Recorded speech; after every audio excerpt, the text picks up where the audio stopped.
ஏதோ இதை பற்றி வாசிங்க.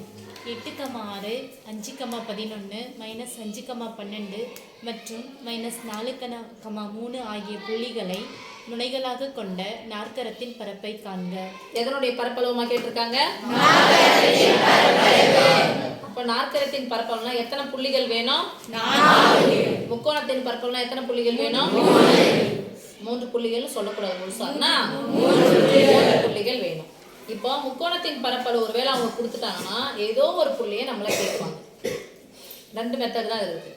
முக்கோணத்தின் பரப்பளவு கொடுத்துட்டாங்கன்னா நம்மக்கிட்ட ஏதோ ஒரு புள்ளியை நம்மளை கேட்பாங்க. நாற்கரத்தின் பரப்பளவு கொடுத்துட்டாங்கன்னா நம்மக்கிட்ட நாற்கரத்திற்குரிய ஏதோ ஒரு முனைப்புள்ளியை நம்மக்கிட்ட கேட்பாங்க.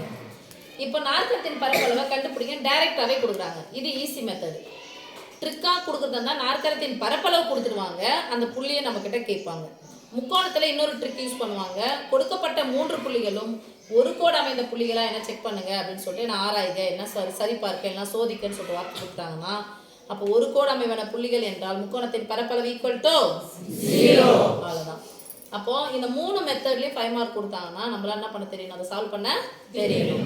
இப்போ ஃபார்முலா பெருசாக நமக்கு வேணும் அதுன்னு எதுவுமே கிடையாது. நான் 10வது படிக்கும் போது கொடுத்த ஃபார்முலாவை உங்களுக்கு அப்படியே நான் கொடுக்கல. ஈஸியாக எப்படி நம்ம போட போகிறோம் அப்படிங்கிறதுக்காக தான் இது பண்ணுறோம். ஒருவேளை நீங்கள் VOO எக்ஸாம் குரூப் 4 எக்ஸாம் எழுதுனீங்கன்னா எப்படி ஷார்ட்டாக போடுவீங்க அப்படிங்கிறதுக்காக தான் அழகாக அப்படி தான் சொல்லுவாங்க. மற்றபடி எந்த ஃபார்முலாவும் இது யூஸ் பண்ண போகிறதே இல்லை. இப்போ கொடுக்கப்பட்ட 4 புள்ளிகளில் 2 புள்ளிகள்னா X Yன்னு சொல்லுவோம். ஆனால் 4 புள்ளிகள் சொன்னால் முதல் புள்ளி X1 X2 Y2 X3 Y3 X4 Y4. அவ்வளோதான். இப்போ நம்ம டைரெக்டாக போக போகிறேன். நான் ஃபார்முலாவை எதுவும் யூஸ் பண்ணவே இல்லை. நாற்கரத்தின் பரப்பளவு ஈக்குவல் 4 கரங்கள் இருக்குதுன்னா அதில் எத்தனை முக்கோணம் இருக்கும்? 2 முக்கோணம். 2 முக்கோணம்னு சொன்னாவே முக்கோணம்னாவே ஆஃப். முக்கோணம்னாவே என்ன சாமி?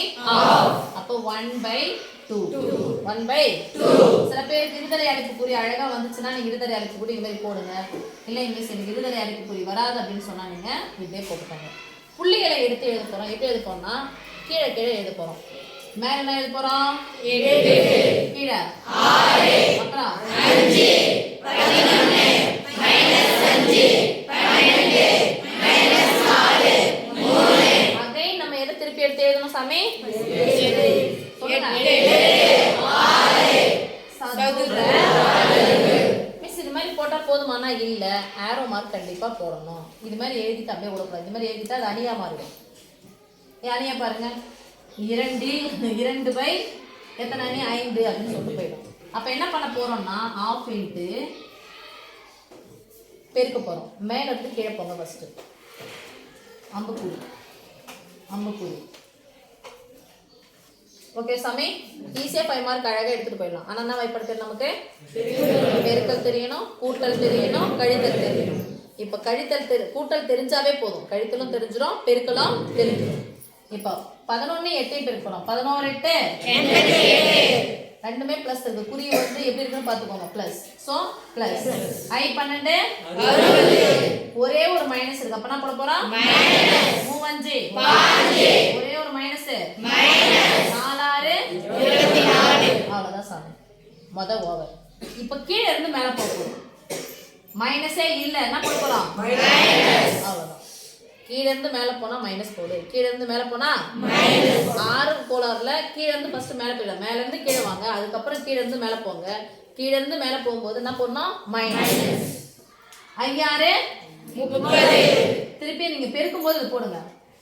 மைனஸ் இல்லைன்னா ஒரு மைனஸ் போடும். ஏற்கனவே ஒரு மைனஸ் இருந்துச்சுன்னா என்ன போட்டுக்கணும்? ஏன்னா ஃபார்முலாவில் ஒரு மைனஸ் வரும். மைனஸ் இந்த மைனஸ் பிளஸ் 11 55. ஒரு மைனஸ் இருக்கு. அப்ப என்ன பண்ணோம்?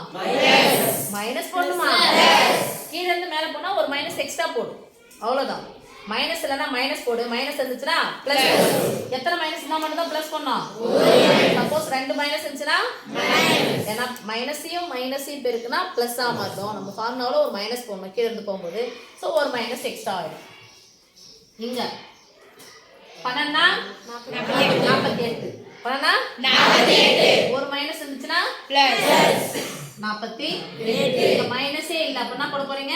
மைனஸ் 3 24 சதுர அலகு. இப்போ எல்லா பிளஸும் ஒன்றா சேர்த்துக்கலாம், எல்லா மைனஸும் ஒன்றா சேர்த்துக்கலாம். பக்கத்தில் கூட சரி, ரெண்டு நம்பராக கூட பார்த்துக்கலாம். இந்த 2 நம்பர் போட்டுங்க, இந்த 2 நம்பரு, இந்த 2 நம்பரு, இந்த 2 நம்பரு ஈஸியாக போடுறதா கூட போட்டுக்கோங்க. குறிகள் ஒரே மாதிரி கூட்டிக்கலாமா? 80 ரூபாய் 60 ரூபாயும் சேர்த்தா 140 ரூபாய். 140 ரூபாய் ஒரு 8 ரூபாயும் சேர்த்தா 147. அதான் இந்த 2 நம்பர் தான் இருக்கு, ஈஸியாக பெறுங்க. இது 8 கூட 0 போட்டா 8, 8 கூட 6 போட்டா குறிகள் ஒரே மாதிரி இருக்கு. பொதுவான குறி 2 நம்பர், கடைசி நம்பர் கூட்டினா முன்னாடி நம்பர் கூட்டா. இப்போ குறிகள் வேற மாதிரி என்ன பண்ணிடணும், கழிச்சு. இந்த 2 நம்பர் தான் இருக்குது. ஸோ இங்க இருந்து இங்க கழிங்க. 50 ரூபாயிலிருந்து 30 ரூபா போகணும். 50 ரூபாயிலிருந்து 30 ரூபா போயிடுச்சுன்னா மீதி 20. ஒரு 5 ரூபாய் இருக்கு. அப்படின்னா அது 20.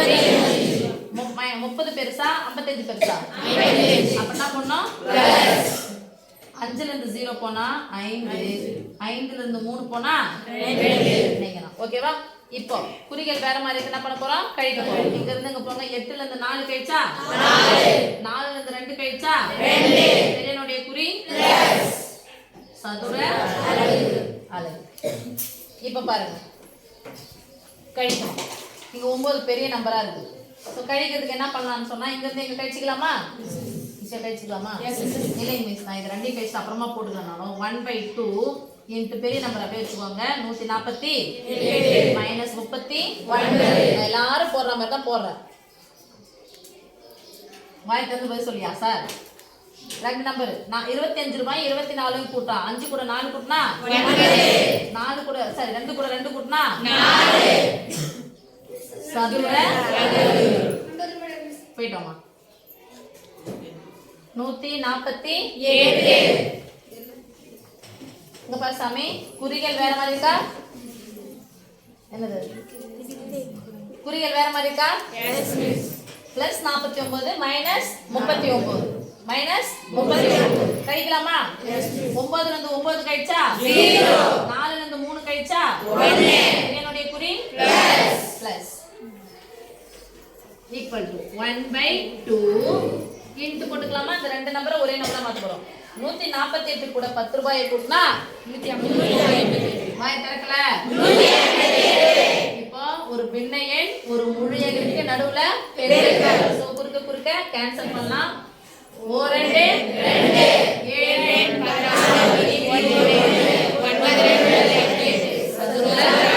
எந்த ஒரு எண்ணு கூடயும் ஒண்ணா பெருக்குனா அதே, எந்த ஒரு எண்ணையும் ஒண்ணால வகுத்தா அதே.